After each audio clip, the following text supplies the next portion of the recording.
Hello, ladies and gentlemen. My name is Chuck Lewis of the Lewis Approach. How are you doing today? Today, I want to talk about adrenaline. But first, I want to let you know that the Lewis Approach is a scientifically based verbal system that uses select words that affects the hormones in your body that produce the results that you want. Each hormone has certain functions. For example, adrenaline is a fight or flight. Endorphins is a loving experience. It cures things and makes things better. So these words target, let's say, adrenaline, and you can get a person upset when you use that. One of the things you could say is, you did it wrong. Now, that's going to produce adrenaline in a person. Now, if you say, I like what you did, it makes me happy, you're hitting the endorphins.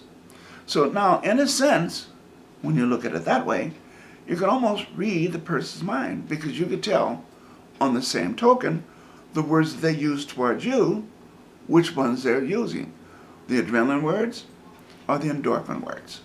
If they say to you, well, I don't like you, you know they're using adrenaline words. If they say, you seem to be a real nice person, you know they're trying to hit the endorphins side. So that's the way it works. And other hormones do the same thing. Let me take you through a series of how the hormones work.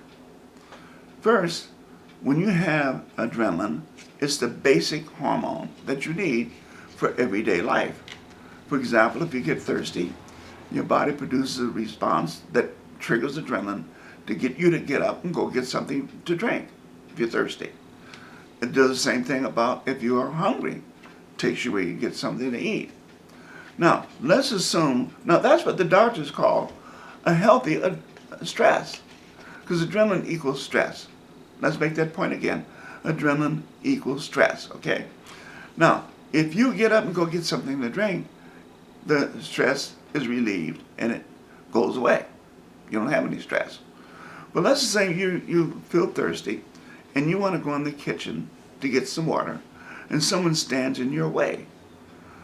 The adrenaline that got you to get up in the first place to go get the water is used up.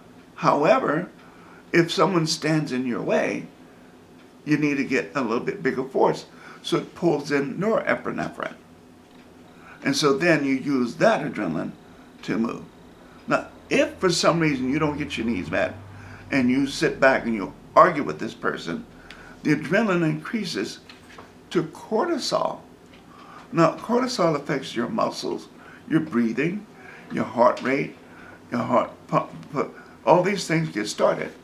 Now, these hormones, the stress hormones, that's what these things are. The fight or flight hormones is the adrenaline, norepinephrine, and the stress hormone is cortisol. They're not supposed to be in your system long. They're supposed to get you out of danger and to get your needs met. Now, if you don't, these hormones keep pumping in your system. Then it starts affecting your blood pressure, your heart rate, your heart, insulin, and other things. And if you still are not getting your needs met, it pulls in dopamines. Now, dopamines, again, these hormones are supposed to make you feel good, but if it gets too overloaded, then it causes you to be depressed. See, and depression leads to suicidal feelings. So you don't want to do that. So the Lewis Approach lets you know what words to use to give the other person the message to move out of the way, to do it for you. And it also lets your brain know to stop producing the adrenaline, the norepinephrine, and cortisol, and dopamines. So it does two things. Because when you use these words, you're going to hit the person's endorphins, making them feel better, while you're using up your adrenaline, allowing you to feel better too. So we're going to go into this at another time, but I wanted to let you know, essentially, what is good stress and what's bad stress. It has to do with your hormones. Okay, we can get to this another time. Looking forward to seeing you again.